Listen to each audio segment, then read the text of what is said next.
Hello everyone, welcome to my channel Be Better You with Akanksha. Now in the last two videos we have seen that what is self-esteem, its importance in children and the steps to build a high self-esteem child. Now the third subsequent video is यहाँ पे मैं आपको आगे और steps बताने वाली हूँ. अभी तक हमने एक ही स्टेप कवर किया था, that was availability. Now the second step is to listen. To listen का मतलब क्या है? सुनना. लेकिन कैसे सुनना भी एक कला है. नाउ अगर अब बच्चा आपसे कोई चीज शेयर कर रहा है, आपको कुछ बता रहा है, अपना कोई एक्सपीरियंस बता रहा है, सो इट डजंट मीन कि आपको उसके हर एक बात पे अपना जजमेंट देने की ज़रूरत है या आप जो फील करते हो वो बताने की ज़रूरत है. बहुत बार ऐसा होता है कि बच्चे अगर आपसे कोई चीज़ शेयर कर रहे हैं तो इसका मतलब ये नहीं है कि उनको आपसे कोई इनपुट चाहिए. आपको बस सिर्फ वहाँ पे प्रेजेंट रह के उनको सुनना है. They only need a unjudgmental and non biased listening. That's it. वो चाहते हैं कि आप सिर्फ वो जो अपनी फीलिंग्स शेयर कर रहे हैं वो आप सिर्फ सुन लें. तो हर वक्त एज अ पेरेंट आपको ये पता होना चाहिए कि हर वक्त आपको उनको सलाह मशवरा देने की ज़रूरत नहीं है. अगर हम नॉन जजमेंटल ओपन ईयर्स रख के सिर्फ सुनते हैं तो इससे भी बच्चे को ये फील होता है कि वो जो कह रहा है, वो जो शेयर कर रहा है, वो जो इमोशंस पोर आउट कर रहा है वो हमारे लिए वैल्यू रखते हैं और हम पेशेंसली उसके लिए वहाँ प्रेजेंट हैं. सिर्फ ये नॉन जजमेंटल लिसनिंग से ही इतना कुछ आप एक्सप्रेस कर सकते हैं और इसकी वजह से बच्चे के अंदर एक सेल्फ कॉन्फिडेंस बिल्डअप होता है, एक्सेप्टेंस बिल्डअप होता है एंड अप्रोचेबिलिटी आती है कि वो कभी भी आपके पास आ सकता है अपनी किसी भी तरह की प्रॉब्लम्स लेके और आप बिना जजमेंट के सुनेंगे. पहले आप सुनिए. अगर आपको लगता है कि आपको कुछ बताना है तो जब वो अपनी पूरी बात बच्चा बता लेता है उसके बाद आप उसमें उसको कुछ बता सकते हैं, वो भी उसकी परमिशन से कि बेटा मैं अगर कुछ बताना चाहूँ तो are you open to accept it, to listen what I am going to tell you. उसके बाद आपको उससे कुछ शेयर करना है या सलाह मशवरा देना है. अवेलेबिलिटी की बात हो गई, नॉन जजमेंटल लिसनिंग की बात हो गई.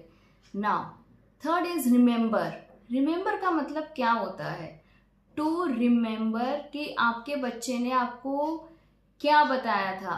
जस्ट फॉर एन एग्जाम्पल, अगर आपको बच्चा बता रहा है कि नीचे मुझे कोई इस नाम का बच्चा मिला था, उसके पास इस कलर की साइकिल थी, ओके, या वो इस कलर का कोई टॉय लेके आया था, या उस बच्चे ने मुझे ये बात बोली थी, तो आपको इसमें से क्या याद रखना है? आपको याद रखना है उस बच्चे के नाम और वो कुछ स्पेसिफिकेशंस जो आपसे आपका बच्चा शेयर कर रहा है, ताकि कल को कुछ रेफरेंस में बात हो तो आप उसको कोट कर सकते हो कि बेटा क्या वो वही बच्चा है जिसका नाम ये था, वो जो नीचे आया था उस दिन जो आप बता रहे थे. अगर आप इस तरह से उससे बात करते हो तो आपके बच्चे को ये पता रहता है कि आप सिर्फ उसी मोमेंट में प्रेजेंट नहीं थे, कि आपके बच्चे की बोली हुई बात आपको याद है.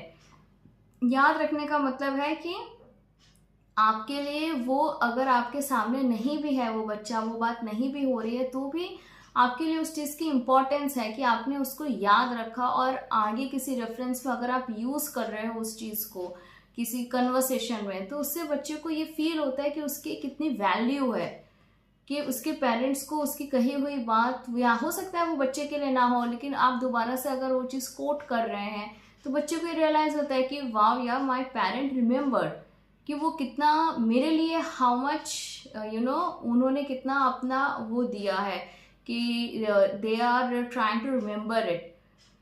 मोर ओवर आपको रिमेंबर रखना है तो जैसे कि क्या है, बहुत सारे बच्चे होते हैं आज के टाइम पे मैंने ये देखा है कि पेरेंट्स को ये नहीं पता होता कि बच्चे कौन से गेम्स खेल रहे हैं ऑनलाइन, किन से बात कर रहे हैं. And this is a very lethal thing. अगर ऐसा है आपके साथ तो please instead of being judgemental, sit with your child, listen कि वो कौन से गेम्स खेलता है, उसमें कौन से उस पे है, वो लेवल पे है और उस लेवल में क्या क्या चीज़ें आ रही हैं, वो आपको बैठ के सुनना बहुत ज़रूरी है.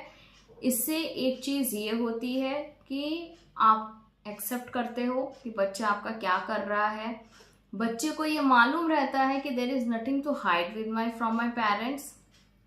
थर्ड, आपको ये मालूम रहता है कि you are present in his और हर लाइफ, एटलीस्ट आपसे कुछ चीज़ें छुपी हुई नहीं है। बट इसमें you have to be non judgemental. Moreover you have to remember, like my kids share with me that we are playing so and so game and I reached on this level, या on this level मेरा ये मेरे को problem आया था and so characters are there, so I remember that. so आज के time पे there are many games about which I know कि इस कैरेक्टर का ये पावर है, उस लेवल पे ये डिफिकल्टी है, या कितने टाइप्स के उसमें टूल्स या वेपन्स हैं, यू नो। तो इससे those are having no value for me and I never play those games. But when my child discuss with me and I have something to ask him, to tell him कि अच्छा वो character का ऐसा हुआ था या वो weapon आपने यहाँ यूज किया, तो बच्चे को भी लगता है कि my parents are involved and whatever I am doing they are interested in that. So they get an acceptance, they get valued, they get approved. So ये सारे इमोशंस जब बच्चे आप इजीली बच्चे से कनेक्ट कर पाते हैं तो बच्चे भी कहीं ना कहीं बहुत इजीली अपने इमोशंस को एक्सप्रेस करना सीखते जाते हैं। अगर आप भी ओपन कन्वर्सेशन रख रहे हैं तब हो सकता है कोई चीज़ है बच्चा आपसे डिस्कस कर रहा है किसी गेम के बारे में एंड आपको ऐसा लगता है कि नहीं ये ठीक नहीं है, उसी वक्त उसको कट शॉट करके एंड उसको ब्लेम गेम करके बोलना कि नहीं नहीं तुम ऐसे खेलते हो, ये गलत है या ये सही नहीं। आप अपना अप्रोच चेंज कर सकते हो। यू कैन जस्ट टेल कि बेटा अगर हम इसके बदले कुछ और खेल सकें तो मुझे ऐसा लगता है कि ये थोड़ा ज़्यादा वायलेंट है या जो भी आपको ठीक नहीं लगता है। तो बच्चे भी वो चीज़ समझते हैं, पर आपको पिन पॉइंट करके बताना पड़ेगा कि मुझे क्या इसमें गलत लगता है और इससे आपको क्या आपके ऊपर गलत इम्पैक्ट आ सकता है, तभी वो एक्सेप्ट करेगा। किसी को कोई चीज़ बताने के लिए आपको भी अपना उस तरह से अपनी बात प्रेजेंट करनी पड़ेगी। खाली चीखने चिल्लाने ब्लेम गेम करने से और किसी को डिवैल्यू करके बताने से या उसको करने तुम्हारी ही गलती है, तो उससे कोई फ़ायदा होने वाला नहीं है। Now we will see sharing. What is the meaning of share? आप बच्चे के साथ शेयर कर सकते हैं कि इस एज पे आपके साथ भी कभी कुछ हुआ होगा या कोई एक सर्टेन किसी इंसिडेंट पे they are sharing with you, तो आप उनके साथ शेयर कर सकते हैं कि हाँ आपके साथ भी ऐसा हुआ था, तो आपने उसको किस तरह से डील किया। या करेंट सिचुएशन में अगर आप बच्चा आपको आपके स्कूल की कोई बात बता रहा है तो आप भी शेयर कर सकते हैं कि मेरे ऑफिस में ये चल रहा है एंड ऐसा ऐसा हुआ था, तो हमने उसको किस तरह से सॉल्व किया, या कुछ पार्टी हुई थी तो हमने किस तरह से उसको सेलिब्रेट किया, कुछ बात हुई। शेयर करने से बच्चों को ये लगता है कि the communication is two way open है, खाली वन वे से नहीं चल रहा है कि बच्चा ही आपको चीज़ें बता रहा है। जब two way communication open feel होता है तो वो ज़्यादा कनेक्टेड फील करते हैं।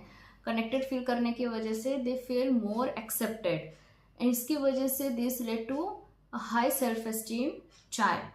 Now the last and the fifth thing is to connect. Connect का मतलब ये है डैट यू नो आपको अपने बच्चे के साथ you have to plan a picnic, you have to plan a movie night, you have to go out somewhere and it's not necessary कि जहाँ आपको पसंद है वहीं जाना है। go and discuss कि बच्चे को कहाँ जाना है and go according to what they feel कि हाँ यहाँ जाना चाहिए, क्यों जाना चाहिए, वहाँ जाकर उसे कैसा लगता है। ये सारी चीज़ें आती हैं टू कनेक्ट में। कनेक्ट करने से ये हो सकता है कि कभी आप अपने बच्चे के साथ वहाँ जाएं जहाँ उसको जाना पसंद है और फिर आप वहाँ जा सकते हैं नेक्स्ट टाइम जहाँ आपको पसंद है, और आप दोनों एक दूसरे को बता सकते हैं कि भाई हाउ डू यू फील कि जब हम यहाँ पे आउटिंग करते हैं तो एज ए फैमिली या एज एन इंडिविजुअल आपको कैसा लगता है। तो जब हम इतने माइक्रो लेवल पे इमोशंस को हम शेयर करते हैं तब हम कहीं ना कहीं जाके बहुत डीपली अपने बच्चे से कनेक्ट हो पाते हैं। अगर हम अपने बच्चे से इमोशनली कनेक्ट होते हैं, सक्सेसफुल हो रहे हैं, तो believe me those things that you know carry for a very long period of a time, और वो आगे फ्यूचर में भी it is going to develop a good relationship between you and your child and it is going to help them to create and establish a healthy relationship in their future also. तो ये कुछ 5 steps हैं जिनको हमें ध्यान रखना है. Those are going to help you build a very high self-esteem child. In return आपका बच्चा बहुत ही ज़्यादा लवेबल रहेगा, अप्रोचेबल रहेगा, कॉम्पिटेंट फील करेगा and he will turn into a beautiful adult. So just comment me and let me know that आपको कैसे लगे ये approaches to build a high self esteem child, and if there are something other techniques that आप लोग use करते हैं अपने बच्चे के लिए. And please do like, share and subscribe my channel, please.